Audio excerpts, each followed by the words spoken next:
Welcome to massive vision. सोचो एक second के लिए, एक फूल, सिर्फ एक फूल की कीमत इतनी थी कि तुम आम्स्टरडैम में एक पूरा घर खरीद सकते थे। ये कोई फेरी टेल नहीं है, ये 1636 का नीदरलैंड था और वो फूल था ट्यूलिप। आज हम बात करेंगे हिस्ट्री के उस मोमेंट की जब इंसान इतना पागल हो गया था एक फ्लावर के लिए कि उसने अपनी जमीन, अपना घर, अपना सब कुछ लगा दिया एक ट्यूलिप बॉल पे, और फिर एक दिन सब कुछ खत्म। Overnight boom zero. Welcome to tulip mania, world first recorded speculative bubble. और फ्रेंड्स, ये स्टोरी आज भी इक्वली रेलिवेंट है, क्रिप्टो से लेकर मेमे स्टॉक तक। स्टोरी को समझने के लिए हमें थोड़ा बैक जाना होगा 70वीं सेंचुरी के नीदरलैंड में। ये था डच गोल्डन एज। नीदरलैंड दुनिया का सबसे पावरफुल ट्रेडिंग नेशन था। डच ईस्ट इंडिया कंपनी, जो VOC के नाम से जानी जाती थी, ये वर्ल्ड फर्स्ट मल्टीनेशनल कॉरपोरेशन थी। पैसे का फ्लो, ट्रेड का बूम और एक नया मिडिल क्लास था जो एमर्ज हो रहा था। लोग अमीर हो रहे थे फास्ट, और अमीर लोगों के पास एक प्रॉब्लम होती है, उन्हें दिखाना होता है कि वो अमीर है। तो लग्जरी गुड्स का क्रेज शुरू हुआ और इसी क्रेज में एंटर किया ट्यूलिप। ट्यूलिप ओरिजिनली टर्की से आए थे। कार्लोस क्लॉसियस नाम का एक बोटानिस्ट ने 1593 में पहली बार ट्यूलिप को नीदरलैंड में प्लांट किया, लेडेन यूनिवर्सिटी गार्डन में। लोग देख के हैरान रह गए, इतना वाइब्रेंट, इतना एक्जोटिक कलर उन्होंने पहले कभी देखा नहीं था। अब ये एक इंटरेस्टिंग चीज थी, ट्यूलिप में एक रेयर कंडीशन होती थी जिसे ब्रेकिंग कहते थे। वायरस की वजह से ट्यूलिप की पेटल्स में फ्लेम लाइक पैटर्न आ जाते थे, रेड व्हाइट, पर्पल व्हाइट, ये सब मल्टी कलर स्टेक्स। ये पैटर्न कंप्लीटली अनप्रिडिक्टेबल थे और एग्जैक्टली यही अनप्रिडिक्टेबिलिटी ने उसे रेयर बनाया। रेयर चीज, वैल्यूएबल चीज। देखो, आज कोई तुमसे पूछे कि लग्जरी आइटम क्या होती है, तो तुम बोलोगे रोलेक्स, बोर्किन बैग या शायद एक मैक्लरेन। 1620 में नीदरलैंड में आंसर था एक ट्यूलिप बल्ब। ट्यूलिप सिर्फ फूल नहीं था एनीमोर, ये सोशल स्टेटस का सिंबल बन गए। अगर तुम्हारे गार्डन में रेयर ट्यूलिप थी तो तुम हाई सोसाइटी में थे। मर्चेंट, ट्रेडर, इवन नोबेलमैन सब ट्यूलिप कलेक्ट करने लगे। अब मार्केट का पहला रूल याद करो, जब डिमांड बढ़ती है और सप्लाई लिमिटेड होती है तो प्राइस बढ़ती है। ट्यूलिप बल्ब सिर्फ स्पेसिफिक सीजन में ग्रो करते थे, तो सप्लाई नेचुरली लिमिटेड थी, डिमांड अनलिमिटेड। 1620 में ए रेगुलर ट्यूलिप बल्ब का प्राइस रफली एक स्किल्ड क्राफ्ट्समैन की 2-3 महीने की इनकम के बराबर थे।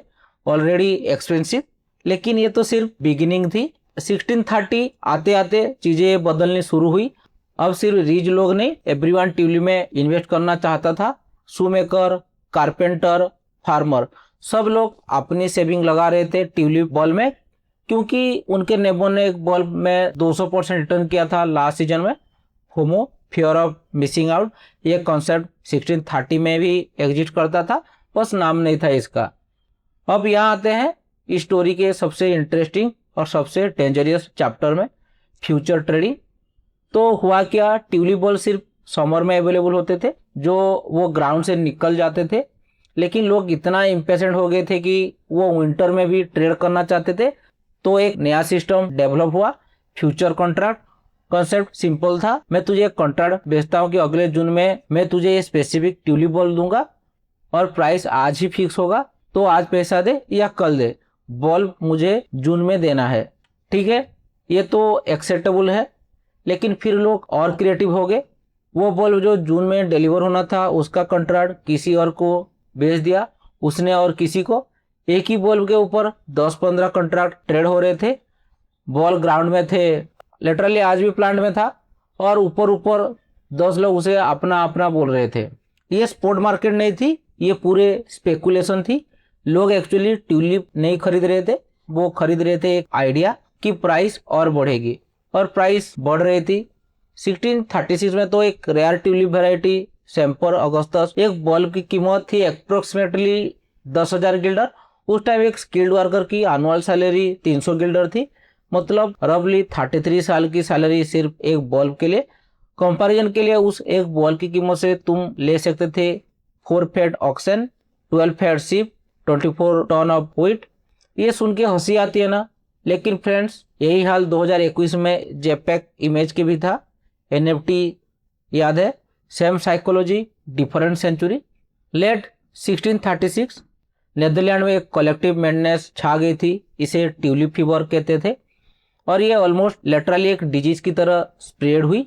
कोई फॉर्मल एक्सचेंज नहीं था, कोई रेगुलेशन नहीं थी, कोई ओवरसाइट नहीं था, लेकिन लोग कहीं भी कभी भी डील कर रहे थे। अब इस पूरे केओस में कुछ लोग जो समझ रहे थे कि ये बबल है, कुछ स्मार्ट मर्चेंट्स क्वाइटली अपने होल्डिंग सेल कर रहे थे, प्रॉफिट बुक कर रहे थे, लेकिन मेजोरिटी सोच रहे थे ये हमेशा चलेगा। क्लासिक मार्केट साइकोलॉजी, जब हम बुल मार्केट में होते हैं हम कन्विंस हो जाते हैं कि इस बार अलग है, इस बार कल भी प्राइस बढ़ेगी, इस बार ये नॉर्मल है, इकोनॉमिक से अलग है। It's never different, it's always the same story. फरवरी 1637 एक रूटीन ट्यूलिप ऑक्शन चल रही थी, कुछ बॉल पे बीड आई, कुछ बॉल पे नहीं आई, और फिर मार्केट में एक विस्पर फैल गई, बायर नहीं है।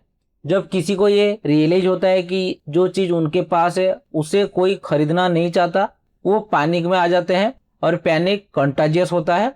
एक दिन में लिटरली एक दिन में ट्यूलिप प्राइस 99% क्रॉस कर गई।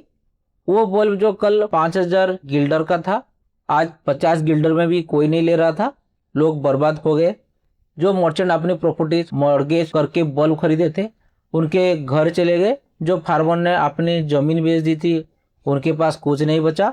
कॉन्ट्रैक्ट जो मंथ पहले साइन हुए थे जब प्राइस टॉप पे थी, वो contract of impossible to fulfil थे। डच गवर्नमेंट ने इमरजेंसी में डिसाइड किया कि फरवरी 1637 से पहले के कॉन्ट्रैक्ट भॉइड कर दिया जाए। मतलब जो बल्ब तूने फ्यूचर में लेने के लिए कॉन्ट्रैक्ट साइन किया था वो इनवैलिड। इससे कुछ लोगों को रिलीफ मिला, लेकिन जो फिजिकली बल्ब खरीद चुके थे केस में उनके लिए कोई रिलीफ नहीं थी। अब एक इंटरेस्टिंग बात, डच कंपनी कंप्लीटली कोलैप्स नहीं हुई।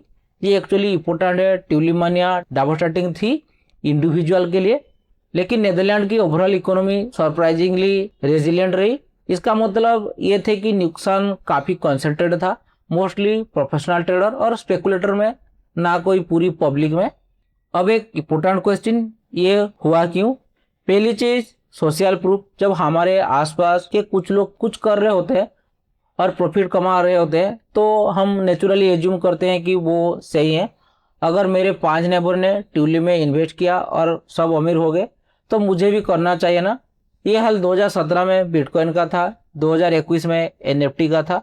दूसरी चीज़ रिफ्लेक्सिबिलिटी, ये जॉर्ज सोरो का कॉन्सेप्ट है। प्राइस बढ़ती है तो और लोग एंटर करते हैं, और लोग एंटर करते हैं तो प्राइस और बढ़ती है, एक सेल्फ फुलफिलिंग लूप में। जब तक वो लूप ब्रेक ना हो ये चलता रहता है। तीसरी चीज़ नैरेटिव। ट्यूलिप एक कंपेलिंग स्टोरी के साथ आते थे, rare, exotic, beautiful, status symbol. लोग सिर्फ एक बल्ब नहीं खरीद रहे थे, वो एक स्टोरी खरीद रहे थे, अपनी सक्सेस की स्टोरी। यही हाल क्रिप्टो के साथ है। Technology, decentralisation, future of finance, ये सब नैरेटिव है जो पीपल को हुक करते हैं। चौथी चीज़ इजी क्रेडिट। डच इकोनॉमी में उस टाइम काफ़ी लिक्विडिटी थी, लोग आसानी से क्रेडिट ले सकते थे, और जब लोन पर इजी मनी अवेलेबल होता है तो लोग रिस्क ज़्यादा लेते हैं। बोरो मनी से गैम्बलिंग, रोस्ट कॉम्बिनेशन, और फाइनली ग्रेटर फुल थ्योरी। तुम जानते हो कि प्राइस जस्टिफाई नहीं है, लेकिन तुम सोचते हो कि एक और ग्रेटर फुल मिलेगा जो तुमसे और ज़्यादा प्राइस पे खरीदेगा। प्रॉब्लम तब होती है जब ग्रेटेस्ट फुल यानी आखिरी खरीदार तुम होते हो। तो 400 साल बाद क्या सीखा इंसान ने ट्यूलिप मानिया से? ऑनेस्टली ज़्यादा नहीं।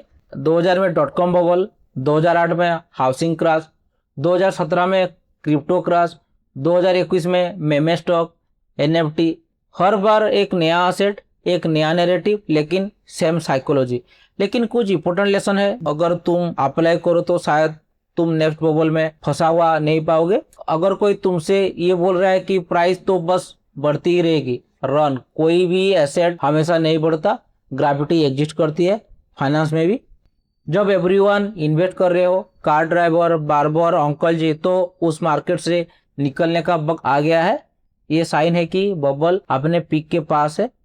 कभी बोरो मनी से स्पेकुलेटिव एसेट मत खरीदो। ट्यूलिप मानिया में जो लोग तबाही में गए वो ज़्यादातर वो जिन्होंने लेवरेज लिया था। फंडामेंटल मैटर, एक फूल का इंस्टिंक्ट वैल्यू एक फूल की है। अगर प्राइस फंडामेंटल से काफ़ी ज़्यादा दूर है तो वो गैप कभी ना कभी क्लोज होता है, पेनफुल तरीके से। ट्यूलिप मानिया हमें याद दिलाती है कि ह्यूमन नेचर नहीं बदला है। वो सेम ग्रीड, वो सेम फोमो, वो सेम हर्ड मेंटालिटी आज भी एग्जिस्ट करती है। इसलिए हिस्ट्री पढ़ना जरूरी है। ट्यूलिप ब्यूटीफुल होते हैं लेकिन फाइनेंशियल रूल नहीं होती। ये था ट्यूलिप मानिया का पूरा पोस्टमार्टम। वीडियो को लाइक करो, मासिव विजन को सब्सक्राइब।